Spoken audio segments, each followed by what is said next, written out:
Wasteland reclamation. Loss of vegetation cover leads to loss of soil erosion, which ultimately creates wastelands. This is one of the pressing problems of the country. Loss of soil has already ruined a large amount of cultivable land in our country. If it remains unchecked, it will affect the remaining land. We may eventually face a serious shortage of food grains, vegetables, fruit, fodder, and fuel wood. Hence, conservation of soil, protecting the existing cultivable land, and reclaiming the already depleted wastelands figures prominently among the priority task of planning for the future.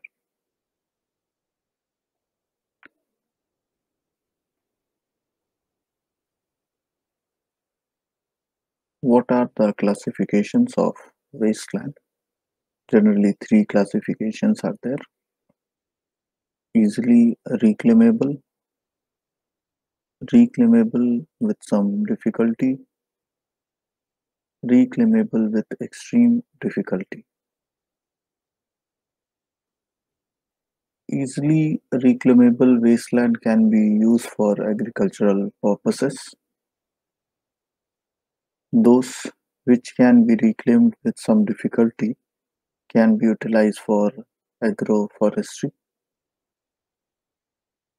Wastelands that are reclaimed with extreme difficulty can be used for forestry or to recreate natural ecosystems.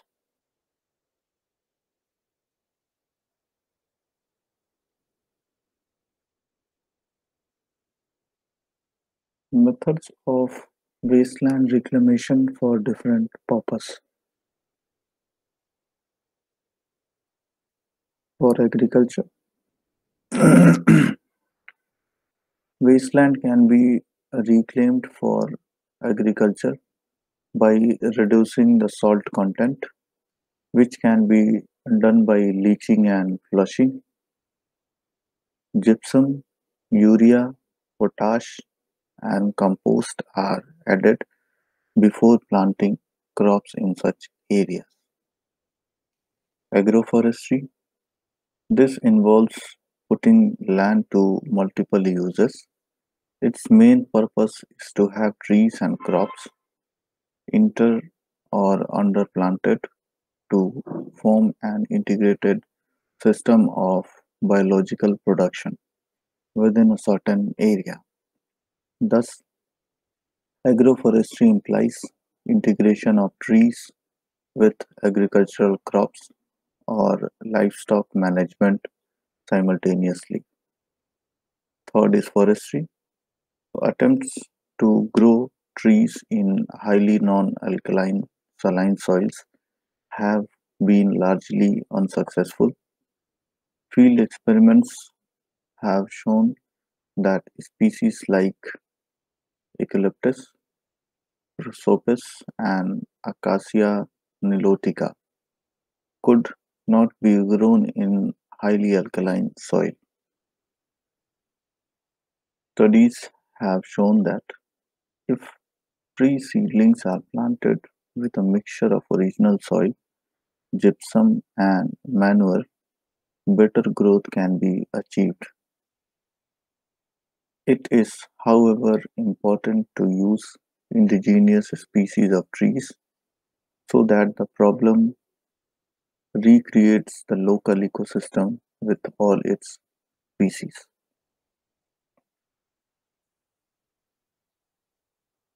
Need for wasteland development. Wasteland development provides a source of income for the rural people. It ensures a constant supply of fuel, fodder, and timber for local use.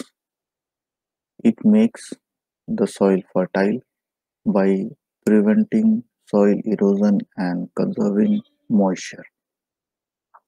The program helps maintain an ecological balance in the area. The increasing forest cover helps in maintaining local climatic conditions. Regenerated vegetation cover helps in attracting birds which feed on pests in the surrounding fields and function as natural pest collectors. Trees help in holding back moisture and reduce surface runoff rates, thus helping in the control of soil erosion.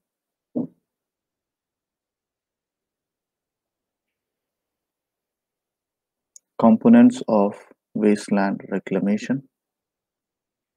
The first major task is the identification of the problem at the micro level. The next step is to identify the factors that are responsible for the formation of wastelands. Based on these factors, the wasteland is classified into marginally, partially, or severely deteriorated lands. Another essential component of the program is to organize publicity campaigns integrated with training of farmers and frontline government and forest department staff on the various aspects of wasteland utilization.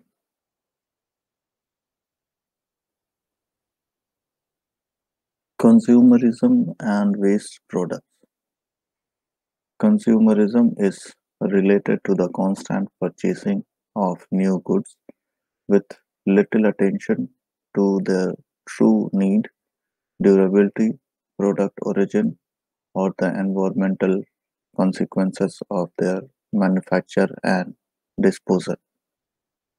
Modern societies that are based on using large amount of goods, especially those that are manufactured for one-time use, are extremely wasteful.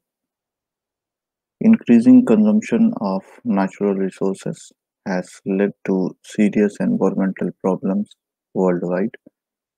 Current consumption patterns are depleting non-renewable resources, poisoning and degrading ecosystems, and altering natural processes on which life depends. India is rapidly moving into this unsustainable pattern of economic growth and development. The rich get richer, often at the cost of the poor, whose lives are not improved by the process of development.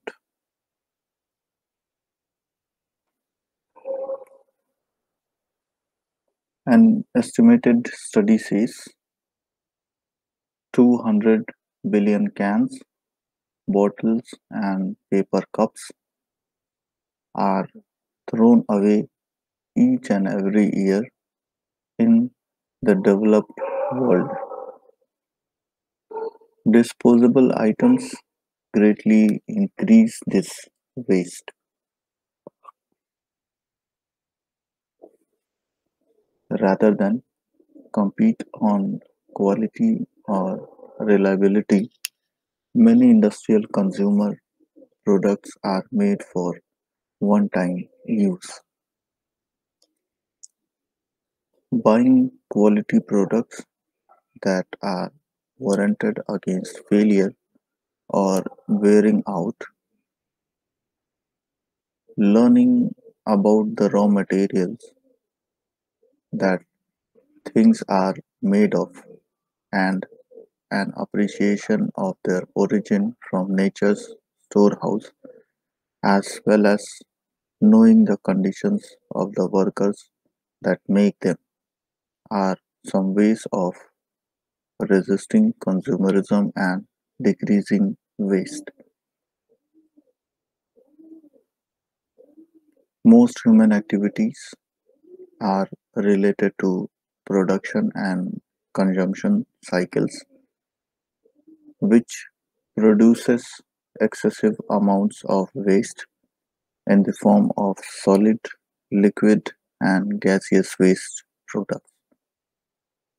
This attitude towards waste has led to disastrous effect on the environment besides over-exploiting natural resources.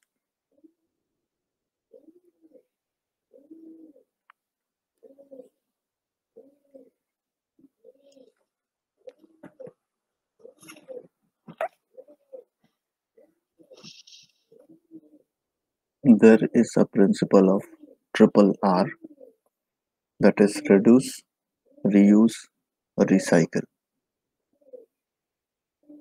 Reduce, reuse, recycle, or the three R's principle, is the new concept in waste management. But what does it actually mean? Although some waste is inevitable in any society, so we must minimize the generation of waste at the source by using minimum resources. Do not use what you do not need. The goal of every society should be to reach a low waste or no waste society. There are few suggestions for better waste management. Every country must survey all the different forms of waste generation along with its sources. They must set up priorities concerning waste utilization.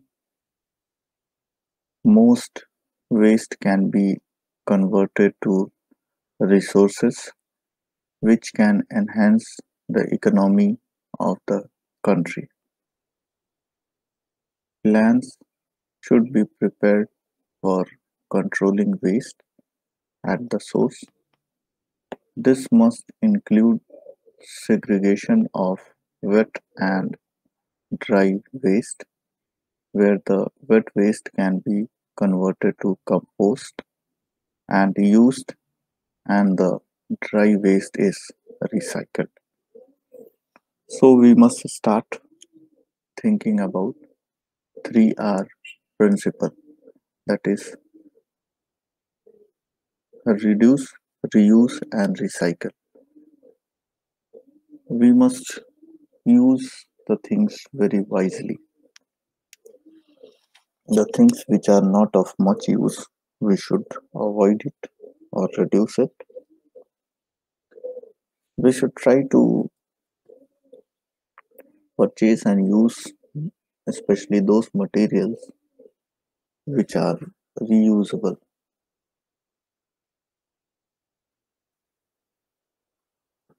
We must also try to use those products which are recyclable. So this can be a major step towards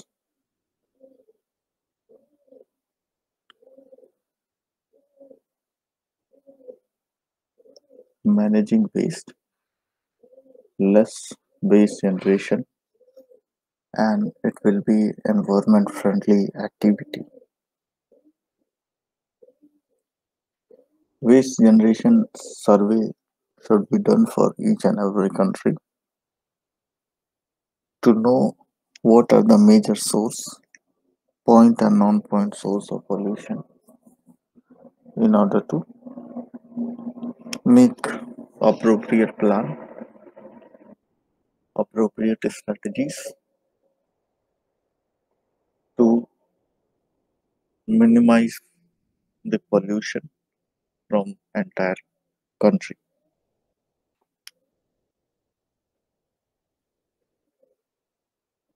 Next is research and development programs to find innovative methods of waste recycling must be encouraged. Uneconomical methods of waste disposal, like landfilling or incineration, must be reduced to a minimum. Plans for appropriate disposal of non-utilizable hazardous waste from chemical industries must be implemented and strictly monitored.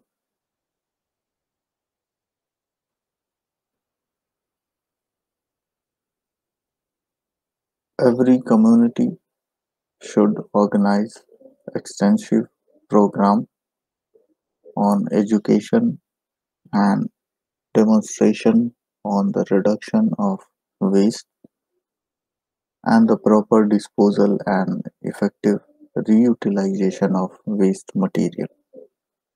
This should be included in the curriculum at school and college level also.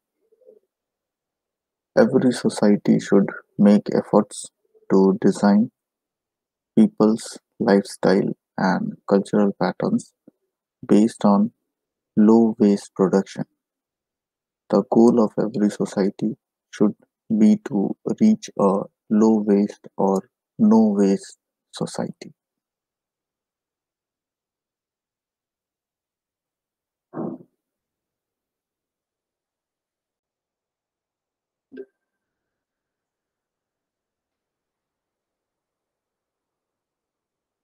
Threats to biodiversity.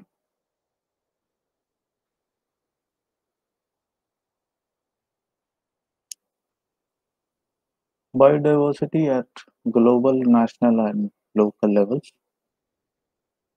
It has been observed that threats of biodiversity is at every level,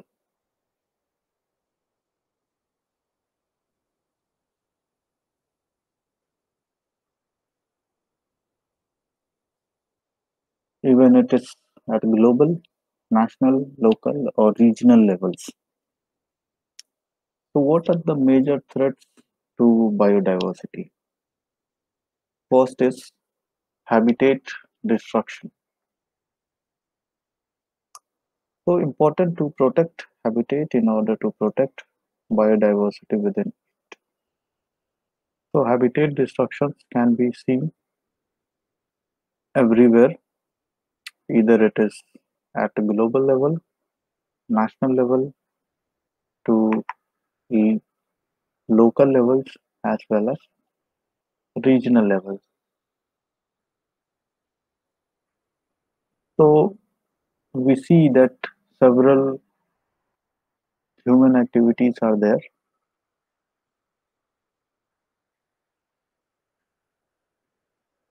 which lead towards destruction of natural habitat, and thus it leads towards several negative activities towards natural resources. Huge pressure from the world's rapidly increasing population. So rapid growth of population is a major threat or a major role player in destruction of natural habitat. Second is global climate change. So change in a biotic elements of ecosystem is leading to biotic change.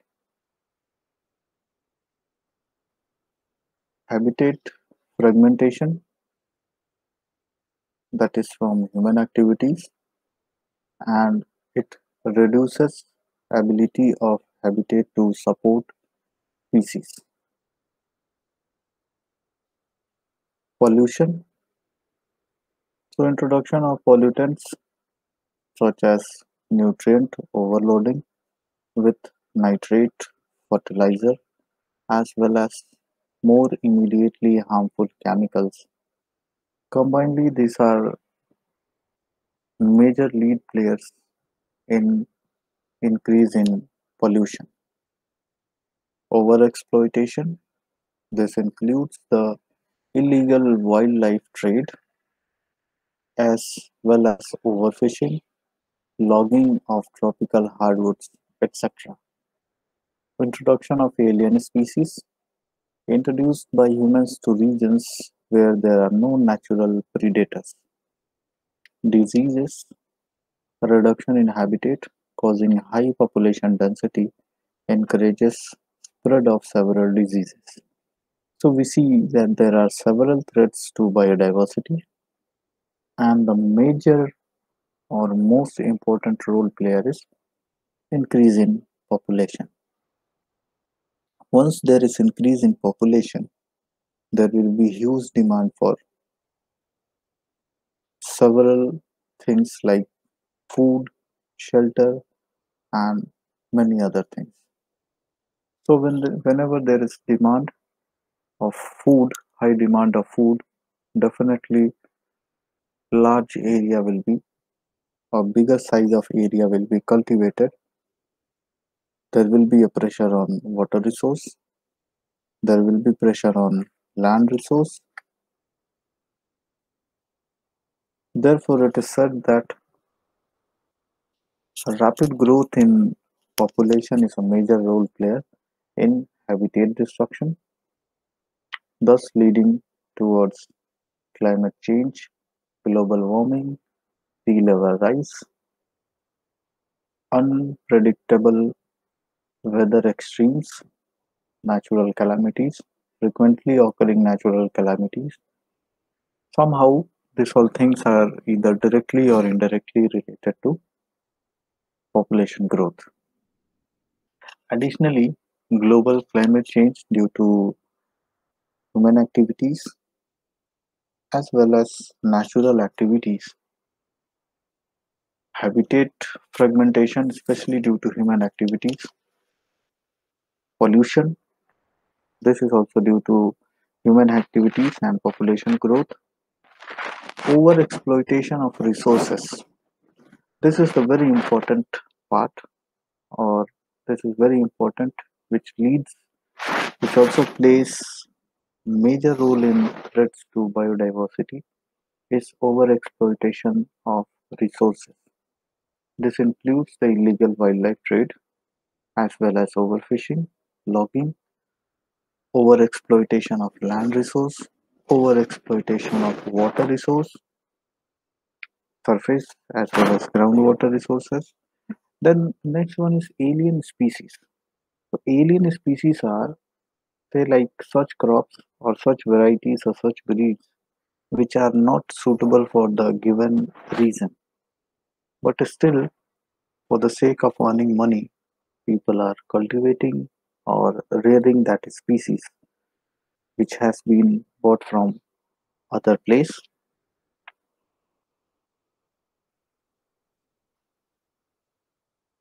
Thus, it is creating an extra load. Thus, it is creating habitat fragmentation, and thus it will lead towards disease or spread of disease due to reduction in habitat, high population density of one species will lead towards spread of disease. So these all are the factors which are major role players and major role players which are threatening the biodiversity, which are disrupting the biodiversity, which are depleting the biodiversity at all levels, either it is national, local, global, at each and every level, these activities are occurring. The first one is habitat loss. So habitat loss can be described when an animal loses their home. Every animal in the animal kingdom has an important role in their animal community, and without their habitat, they no longer have role. Habitat destruction is currently ranked as the primary cause of species extinction worldwide. So we know that every animal has its own home, every animal has its own kingdom, and if we remove their kingdom or if we disrupt their kingdom, those animals have to move from their place, and this is the best example of habitat loss. Several development works are ongoing. In if we take case of India, nowadays several highways are being constructed. World class highways are being constructed. That is a good thing in terms of development, human development, economic development. But on what cost? If we try to analyze, most of the highways are passing through forest area, open area.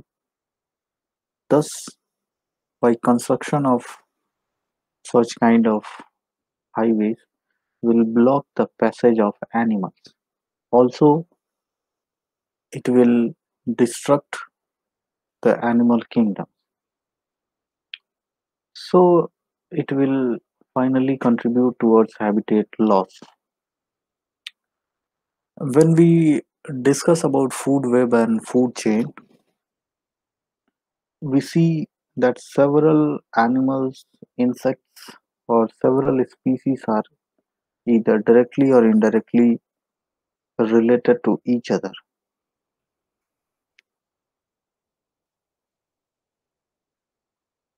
starting from detrivorous insects up to tiger, lion, and elephant, including human beings, including aquatic animals. All are interlinked with each other, and each and every living component rely on other component for food. Either they are herbivorous, omnivorous, or carnivorous. Thus, everything is in balance. Grass or vegetation grow on the ground surface that is consumed by herbivorous animals. Herbivorous animals are consumed by human beings as well as other bigger animals.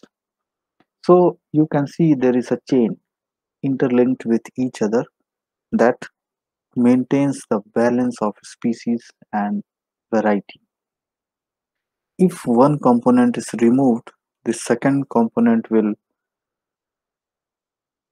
be populated, and once there is overpopulation of a single community, the food demand will increase, water demand will increase, and several other things will change. That is why it is said that habitat loss should be avoided or minimized.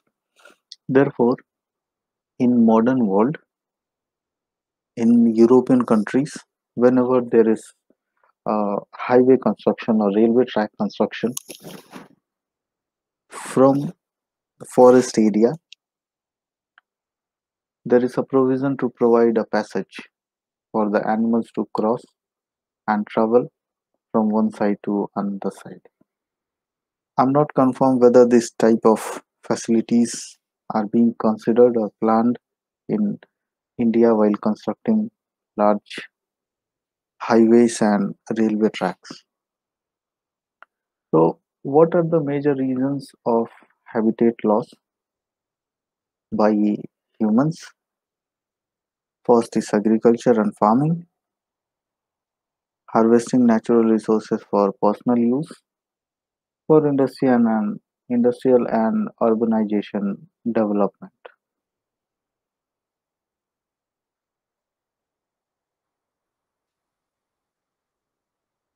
Also, there are few natural causes of habitat loss, that is habitat destruction. through natural processes such as volcanism, fire, and climate change. One study shows that fragmentation of tropical rainforest in Europe 3,000 million years ago led to a great loss of diversity. Yet, there are some relevant solutions to protecting remaining intact section of natural habitat, reduce human population and expansion of urbanization and industries, educating the public about the importance of natural habitat and biodiversity. Solution to habitat loss can include planting of trees, planting home gardens, so as to reduce need for men to need large land for agricultural farms, which leads to habitat loss. So there are several relevant solutions to avoid or to minimize the habitat loss. A very important one, what I see, is educating the people, educating the citizen of their country. Still, there are lot of people who don't have any idea about environment, don't have any idea about habitat loss, biodiversity, ecosystem, natural resources, status of all the available natural resources. So, therefore, educating people and creating awareness among the people is the utmost need of the time. There should be proper provisions to educate each and every citizen of the country to make aware. Different programs should be started to awareness program should be started to make people aware, to educate the people, especially from the rural area, to let them know the importance of natural habitat and biodiversity. Still, government is focused on such kind of activities and several programs are ongoing. Still, it will take few more years to understand the importance of nature and natural components. One of the major steps what I observe which has been initiated by government that environmental studies and disaster management is a program which has been introduced few years back as an compulsory course which has to be taken by all the student of all streams or all field, either it is field of agriculture, medicine, doctorate,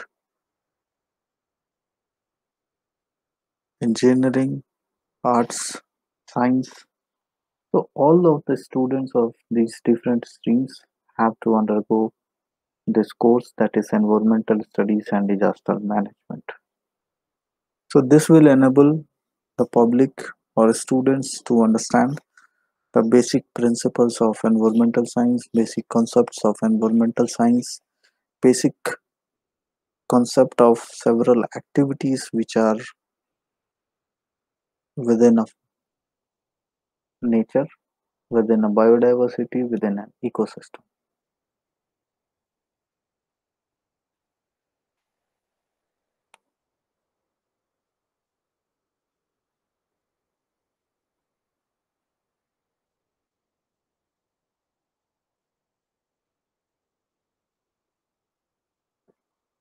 So next is poaching.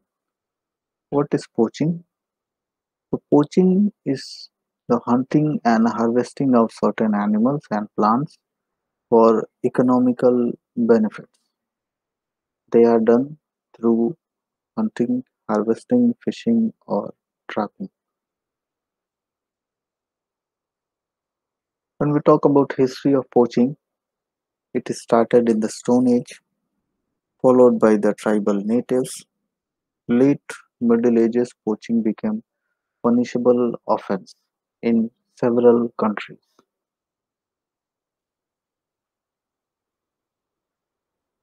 But still, it can be observed that poaching is currently ongoing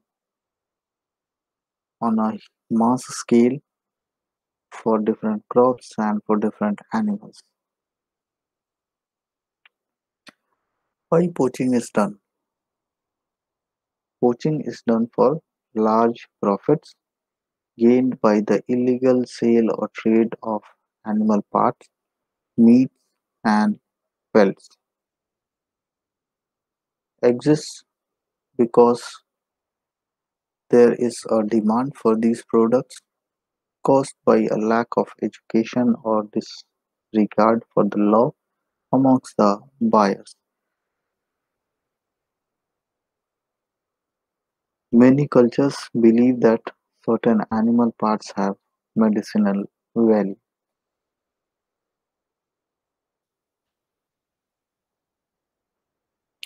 It is very amazing to know that poaching is not just only limited to animals, but plants are also affected by poaching. There is a plant called as ginseng. The root of a ginseng plant is loved for its health benefit.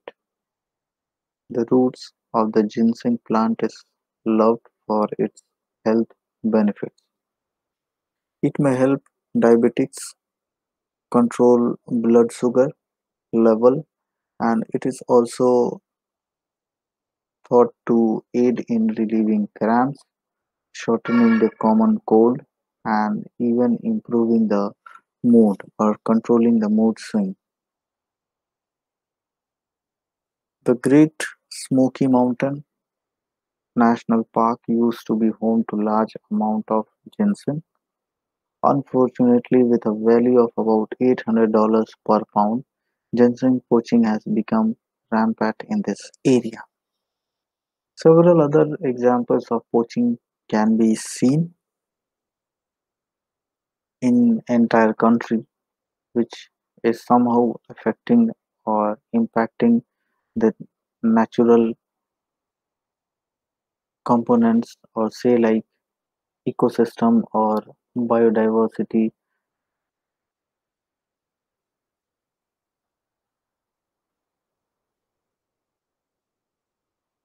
Venus flytraps. The Venus flytrap is only found in a 74 square mile area around Wilmington, North Carolina. So this type of trap is only found in 74 square mile area around Wilmington, North Carolina. Cycads. Unlike ginseng, the trees aren't used as medicine or food. Instead, the market for these trees is primarily collectors.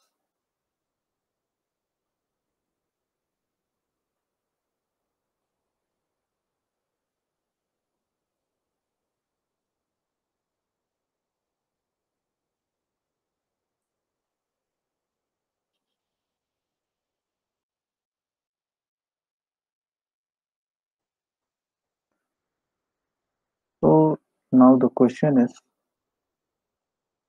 how does poaching affect the environment?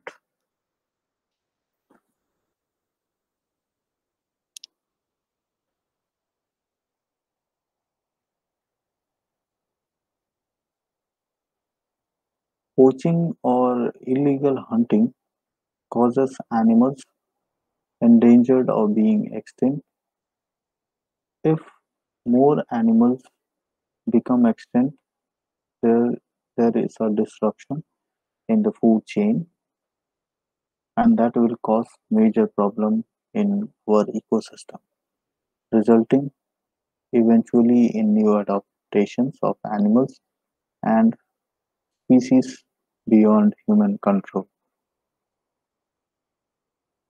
Poaching results in animals being hunted too soon for them to have time to reproduce and repopulate. So we see that how this poaching activity is severely affecting our environment. As I said that everything is interrelated to each other in food chain and food web. If any single component from the food web or food chain is removed, there will be overpopulation of the second component or remaining component. Thus, it will create severe problems in our ecosystem.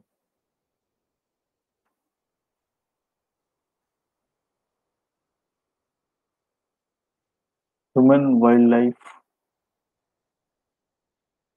conflict.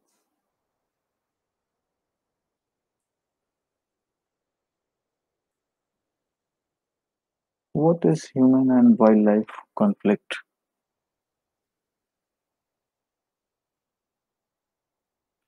It refers to the interaction between wild animals and people and the resultant negative impact on people or their resources or wild animals or their habitat. It occurs when growing human population overlap with established wildlife territory, creating reduction of resources or life to some people or wild animals. Increase in man-wildlife conflict is due to resource limitation like space, food, and shelter. In India, wild elephants kill far more people than tiger, leopard, or lion. Damage to agricultural crops and property, killing of livestock and human beings are some of the worst form of man-animal conflict. Farmers sometimes poison and shoot wild animals as they damage their crops, but this can be prevented by taking certain measures.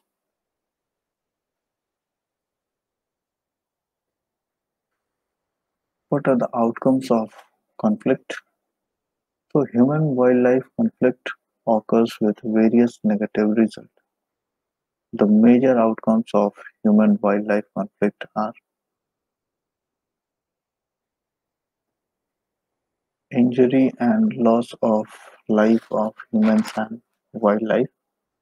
So, the first outcome of human and wildlife conflict are there is injury and loss of life of humans as well as wildlife.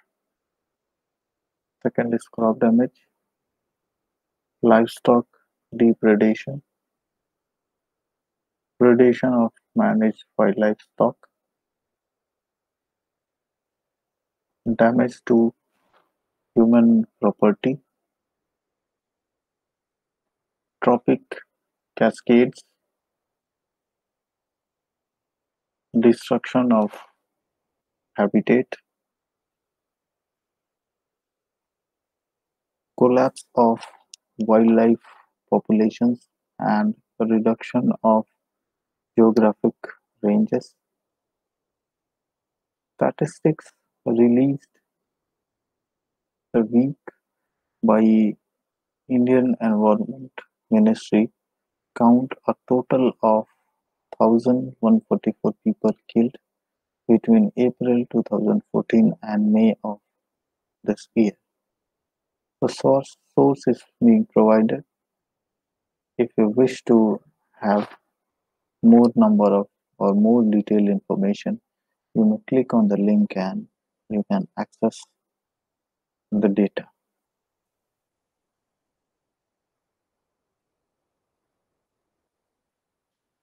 So this image is very sufficient to explain the man and human conflict and what are the outcomes of the conflict. Similarly, this picture is also a very interesting picture which shows the interaction or the conflict between man and animals.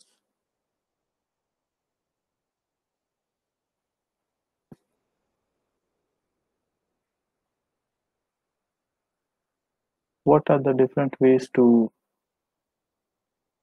reduce conflict? Governments is working on improvement of habitat to augment food and water availability and to reduce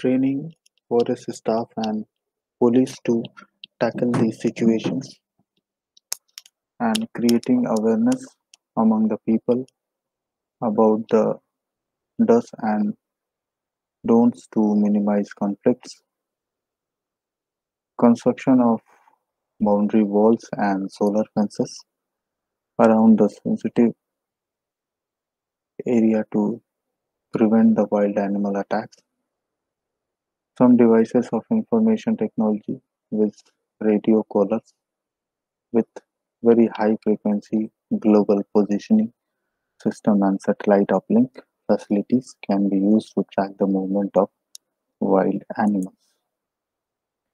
Endangered and extinct species. Due to the serious human activities, some of the animals have totally vanished, which are called the extinct species. Dodo, that is passenger pigeon, cheetah in India. Some of the species are present in so low in numbers which can become extinct are called endangered species. Asian elephants, gharial and peacock are the best examples of species which are endangered